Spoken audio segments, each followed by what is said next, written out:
शांति चाहते हैं, ये तो दुनिया ने देखा। अब दुनिया ये देखेगी कि हम शांति की रक्षा के लिए और अपनी शक्ति का भी प्रदर्शन कर सकते हैं। लड़ाई के परिणाम के बारे में भी मेरे मन में कोई संदेह नहीं है। हमारी विजय निश्चित है और हम विजयी होकर दिखाएंगे। उन्होंने देश की तीनों सेनाओं को बगैर एक पल गवाए दुश्मन की गोली का जवाब गोलों से देने का आदेश सुनाया। ऑपरेशन का नाम था ऑपरेशन विजय।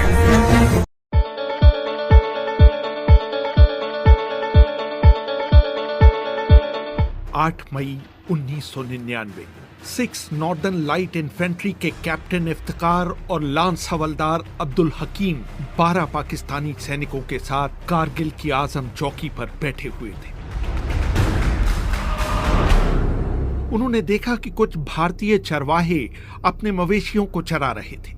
पाकिस्तानी सैनिकों ने आपस में सलाह की कि क्या इन चरवाहों को बंदी बना लिया जाए, लेकिन उन्हें जाने दिया गया।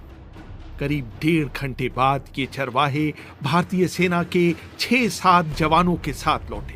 उन्होंने अपनी दूरबीनों से इलाके का मुआयना किया और वापस चले गए। करीब 2 बजे वहां एक लामा हेलीकॉप्टर उड़ता हुआ आया। इतना नीचे कि कैप्टन इफ्तिकार को पायलट का बैज तक साफ साफ दिखाई दे रहा था। ये पहला मौका था कि भारतीय सैनिकों को भनक पड़ी कि बहुत सारे पाकिस्तानी सैनिकों ने कारगिल की पहाड़ियों की ऊंचाइयों पर अपनी पकड़ बना ली। अगले दिन फिर 2 लामा हेलीकॉप्टर वहां पहुंचे और आजम, तारिक और तशवीन चौकियों पर गोलियां बरसाई। कैप्टन इफ्तिकार ने बटालियन मुख्यालय से भारतीय हेलीकॉप्टरों पर गोली चलाने की अनुमति मांगी, लेकिन उन्हें ये इजाजत नहीं दी गई, इसलिए कि इससे भारतीयों के लिए सरप्राइज एलिमेंट खत्म हो जाएगा। उधर भारतीय सैनिक अधिकारियों को ये आभास तो हो गया कि पाकिस्तान की तरफ से बड़ी घुसपैठ हुई है। शुरू में उन्हें लगा कि वो उसे अपने स्तर पर सुलझा लेंगे, इसलिए उन्होंने राजनीतिक नेतृत्व को इसके बारे में बताने की जरूरत नहीं समझी। सवाल उठता है कि लाहौर शिखर सम्मेलन के बाद पाकिस्तानी सैनिकों के इस तरह गुपचुप तरीके से कारगिल की पहाड़ियों पर जा बैठने का मकसद क्या था। इंडियन एक्सप्रेस के सुशांत सिंह कहते हैं, मकसद यही था कि भारत की जो नॉर्दर्न मोस्ट टिप है, जहां पर सियाचिन ग्लेशियर और बाकी जो जगह है, उसकी जो लाइफलाइन है, वो जो एक रोड है NH-1D को काटने के लिए और उसको डोमिनेट करने के लिए वो कुछ ऐसी पहाड़ियों पर आना चाहते थे जिससे कि जो रसद का सामान और जो लॉजिस्टिक सप्लाई के लिए जो कॉन्वॉयज जाते हैं वो सियाचिन की तरफ ना जा पाए और इंडिया को शायद सियाचिन छोड़ना पड़ जाए। इस बात का शायद मुशर्रफ को बहुत बुरा लगा था कि भारत ने सियाचिन पे कब्जा किया था 1984 में, और उस वक्त मुशर्रफ जो उनकी पैरा कमांडो फोर्स है SSG के में एक यंग मेजर थे और उन्होंने कई बार उस jagah को खाली कराने की कोशिश भी की, पर वो सक्सेसफुल नहीं हुए। जब भारतीय नेतृत्व को मामले की गंभीरता का पता चला तो उनके पैरों तले जमीन निकल गई। भारतीय प्रधानमंत्री अटल बिहारी वाजपेयी ने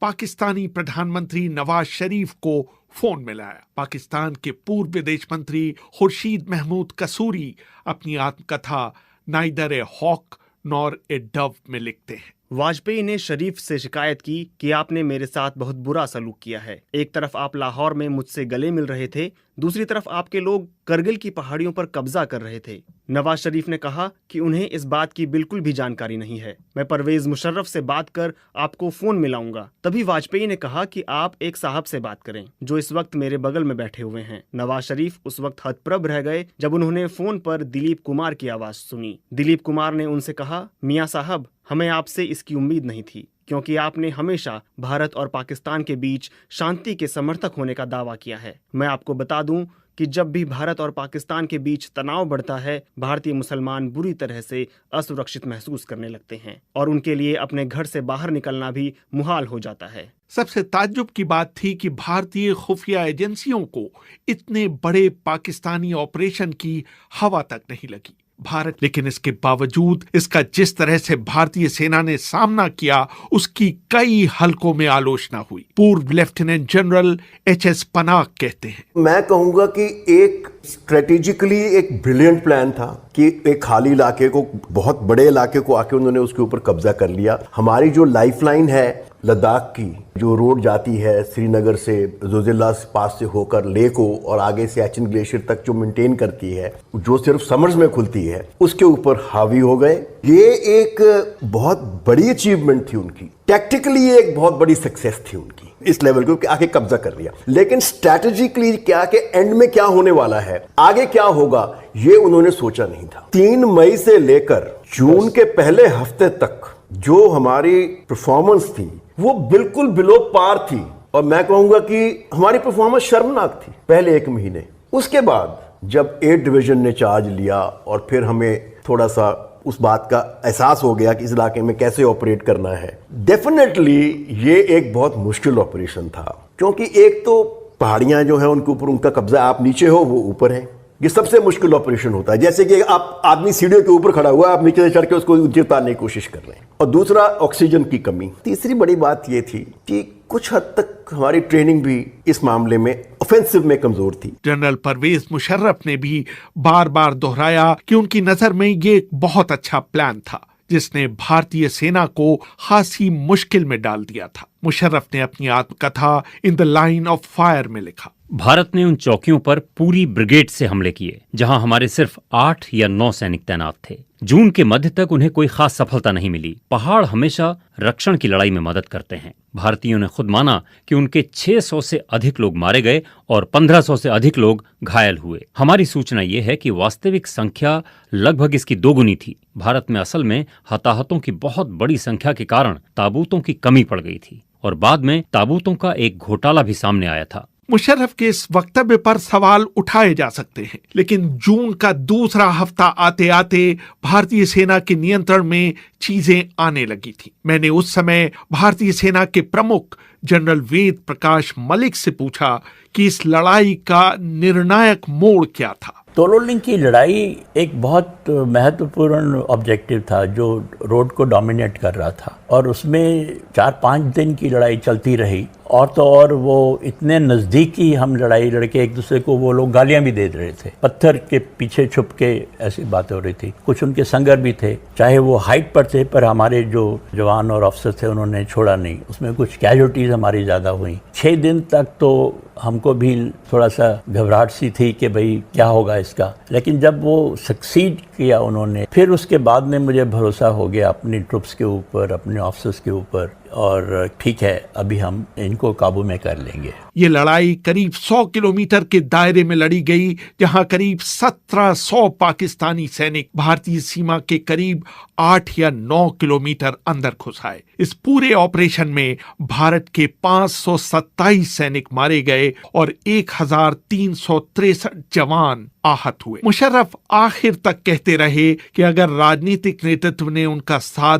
दिया होता तो कहानी कुछ और होती। उन्होंने अपनी आत्मकथा में लिखा, भारत ने अपनी वायुसेना को लड़ाई में शामिल कर एक तरह से ओवर रिएक्ट किया। उनकी कार्रवाई मुजाहिदीनों के ठिकानों तक ही सीमित नहीं रही। उन्होंने सीमा पार कर पाकिस्तानी सेना के ठिकानों पर भी बम गिराने शुरू कर दिए। नतीजा ये हुआ कि हमने पाकिस्तानी क्षेत्र में उनका एक हेलीकॉप्टर और 2 जेट विमान मार गिराए। हमारे सैनिकों और मुजाहिदीनों ने कारगिल लेह पर चलने वाले भारतीय सेना के ट्रकों के काफिलों पर कहर बरपा दिया और उन्हें रात के अंधेरों में ट्रकों की लाइट बुझाकर चलने के लिए मजबूर कर दिया। ये पहला मौका था जब किसी लड़ाई को सीधा टेलीवाइज किया गया। लाइव मीडिया कवरेज ने इस लड़ाई को न सिर्फ भारत के घर घर पहुंचाया, बल्कि बाहरी दुनिया को भी संदेश गया कि पहल पाकिस्तान के सैनिकों ने की थी। What you heard right behind you were the sound of Bofors guns directly targeting the top of Tiger Hills, the prelude to the final assault. Also going on simultaneously are multi-barrel rocket launchers also attacking the same positions on Tiger Hills. जून के दूसरे सप्ताह से भारतीय सैनिकों को जो momentum मिला वो जुलाई तक जारी रहा। आखिरकार नवाज शरीफ को युद्ध विराम के लिए अमेरिका की शरण में जाना पड़ा। अमेरिका के स्वतंत्रता दिवस यानी 4 जुलाई को क्लिंटन और नवाज शरीफ की बहुत अप्रिय परिस्थितियों में मुलाकात हुई। उस मुलाकात में मौजूद क्लिंटन के दक्षिण एशियाई मामलों के सहयोगी ब्रूस राइडल ने अपने एक पेपर अमेरिका's डिप्लोमेसी इन 1999 कारगिल समिट में लिखा। एक मौका ऐसा आया जब नवाज ने क्लिंटन से कहा कि वो उनसे अकेले में मिलना चाहते हैं। क्लिंटन ने कहा कि ये संभव नहीं है, ब्रूस यहाँ पर नोट्स ले रहे हैं। मैं चाहता हूँ कि इस बैठक में हमारे बीच जो बातचीत हो रही है उसे लिखा जाए। क्लिंटन ने कहा, मैंने आपसे पहले ही कहा था कि अगर आप बिना शर्त अपने सैनिक नहीं हटाना चाहते तो यहाँ ना आए। अगर आप ऐसा नहीं करते तो मेरे पास वक्तव्य का मसौदा तैयार है जिसमें कारगिल संकट के लिए सिर्फ और सिर्फ पाकिस्तान को दोषी ठहराया जाएगा। पाकिस्तानी प्रतिनिधिमंडल के एक सदस्य तारिक फातमी ने फ्रॉम कारगिल टू द कू पुस्तक की लेखिका नसीम जहरा को बताया कि जब शरीफ बैठक से बाहर निकले तो उनका चेहरा निचुड़ चुका था। उनकी बातों से हमें लगा कि उनमें विरोध करने की कोई ताकत बाकी नहीं बची। उधर शरीफ क्लिंटन से बात कर रहे थे। टेलीविजन पर टाइगर हिल पर भारत के कब्जे की खबर फ्लैश हो रही थी। ब्रेक के दौरान नवाज शरीफ ने मुशर्रफ को फोन करके पूछा कि क्या ये खबर सही है। मुशर्रफ ने इसका खंडन नहीं किया।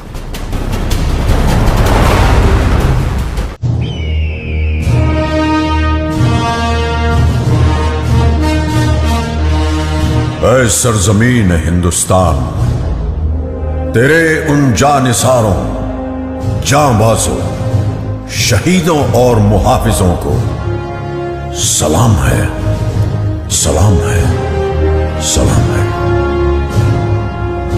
जिन्होंने अपनी बहादुरी की कलम से फतह की एक और बेमिसाल तारीख लिख दी।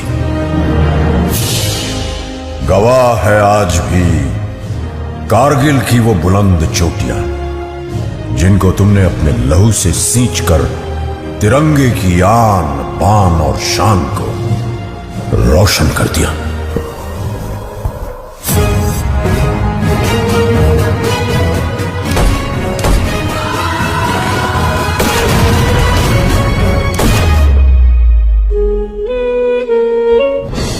सन 1999 पड़ोसी मुल्क पाकिस्तान ने बगैर किसी आभास के अपने सैनिकों को एलओसी पार कर भारत की सीमा के अंदर भेज दिया।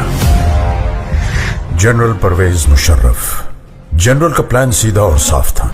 सर्दियों की चरम पर प्रशिक्षित कमांडोज को जिहादी जामा उड़ाकर भारत की सरहद के पार भेजना, वहां पोस्ट और बंकर पर कब्जा करके कश्मीर और लद्दाख को जोड़ती कड़ी को तोड़ना। द्रास सेक्टर की मुश्को घाटी, मारपोला रिज लाइन, कारगिल के आसपास काकसर, बटालिक सेक्टर, चोर बाटला सेक्टर और सियाचिन के दक्षिण में तुर्तुक पर पाकिस्तानी फौज ने धोखे से अपना कब्जा जमा लिया था। लेफ्टिनेंट सौरभ कालिया की अगुवाई में निकली पेट्रोलिंग पार्टी बड़े रहस्यमय ढंग से गायब हो गई थी। कुछ दिनों के बाद उनका क्षत विक्षत शव पाकिस्तानी सेना ने हमें सौंपा। जिस निर्दयता से उन्हें मारा गया था प्रशिक्षित पाकिस्तानी फौजियों की ही कुचेष्टा थी। तत्कालीन प्रधानमंत्री श्री अटल बिहारी वाजपेयी पड़ोसी देशों के साथ सद्भावना में विश्वास रखते थे, पर पाकिस्तान के इस छुपकर हमला करने की साजिश से वो अत्यंत क्षुब्ध हो उठे। हम शांति चाहते हैं, ये तो दुनिया ने देखा। अब दुनिया ये देखेगी कि हम शांति की रक्षा के लिए और अपनी शक्ति का भी प्रदर्शन कर सकते हैं। लड़ाई के परिणाम के बारे में भी मेरे मन में कोई संदेह नहीं है। हमारी विजय निश्चित है और हम विजयी होकर दिखाएंगे। इस बार जब हमने देखा कि आक्रमणकारी हमारी भूमि में पांव जमाने की कोशिश कर रहा है, तो वायुसेना को मैदान में उतारने में हमने कोई संकोच नहीं किया। हमने निश्चय किया कि हम आक्रमण का मुकाबला करेंगे और आपने देखा कि सफलता मिली। बहादुर जवानों के पराक्रम के कारण सफलता मिली। कारगिल की चोटियों पर हमारे जवानों ने अपने रक्त से जो इतिहास लिखा है, आने वाली पीढ़ियां उससे प्रेरणा लेती रहेंगी। उन्होंने देश की तीनों सेनाओं को बगैर एक पल गवाए दुश्मन की गोली का जवाब गोलों से देने का आदेश सुनाया। तो भारतीय सेना ने तुरंत एक्शन लेते हुए युद्ध का ऐलान कर दिया।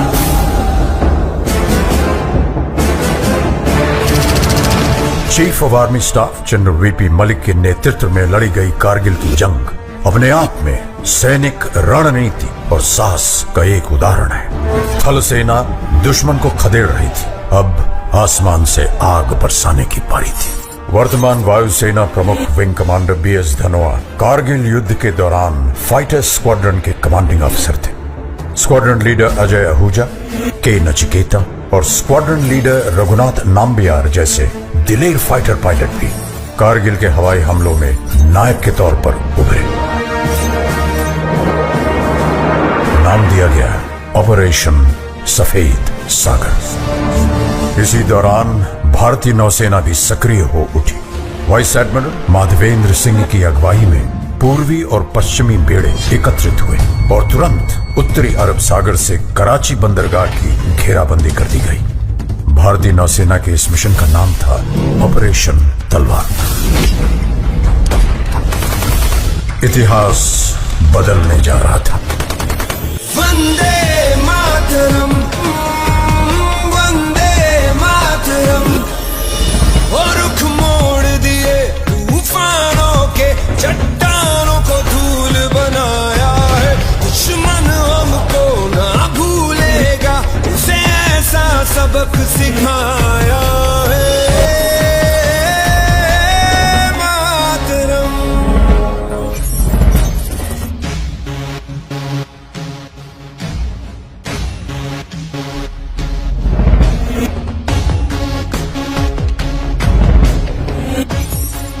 Colonel Joshi on the radio said, after the another bunker was captured, my company's success की नवाज ये दिल मांगे मोर।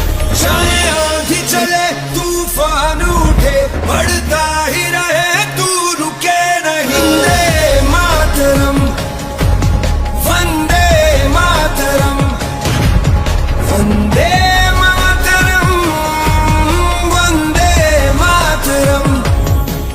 अगर मुझे अपने खून को साबित करने से पहले मौत आ गई तो कसम से मैं मौत को ही मौत की नींद सुला दूंगा। कारगिल का ये युद्ध भले ही उच्च अधिकारियों की विस्तृत प्लानिंग और रणनीति के अनुसार लड़ा गया हो, लेकिन इसे जीतने वाले औसत 20 से 25 साल की उम्र के वो नौजवान सैनिक ही थे जो शेरों की तरह दुश्मन पे टूट पड़े। ये वो बेटे थे जिन्हें अपनी माँ के आत्मसम्मान की चिंता अपनी जान से कहीं ज्यादा थी। पूरे विश्व पटल पर भारतीय विजय का डंका बजने लगा। आज हमारा भारत विश्व में एक नई शक्ति बन के उभर रहा है। कारगिल की ये विजय उस नए भारत की नींव का पत्थर है, क्योंकि इस युद्ध में बही खून की हर एक बूंद ने हमारे आज को सींचा है। वही खून प्रेरणा देता है, बढ़ो आगे, मत रुको, पूरी शक्ति सहित निर्भयता से हर असंभव पहाड़ इसी तरह जीत लो। सीने में जो भारत भूमि के प्रति प्रेम है वो पूर्ण प्रज्वलित हो। जब संपूर्ण विश्व के शीर्ष शिखर पर भारत का ध्वज फहराएगा, तब मेरे देशवासियों हर दिन विजय दिवस कहलाएगा। भारत माता की। इसे मिटाने की साजिश करने वालों से कह दो चिनगारी का खेल बुरा होता है। इसे मिटाने की साजिश करने वालों से कह दो चिनगारी का खेल बुरा होता है। औरों के घर आग लगाने का जो सपना, वह अपने ही घर में सदा खड़ा हो। जय हिंद दोस्तों, आप देख रहे थे कारगिल के वीर गाथाएं। पाकिस्तान ने 4 बार भारत पर आक्रमण किया है, 48, 1965, 1971, 1999। 1971 में तो पाकिस्तान 2 भाग में भी टूट गया था। पाकिस्तान हमेशा ही भारत के पीठ में खंजर घोंपता रहा है। अभी उसका हालत ख़राब हो गया है। नहीं तो अगर आगे भी आप ऐसी वीर गाथाएं वीडियो देखना चाहते हैं तो कृपया मेरे चैनल को सब्सक्राइब करें और बेल आइकन दबाना नहीं भूलिएगा। जय हिंद।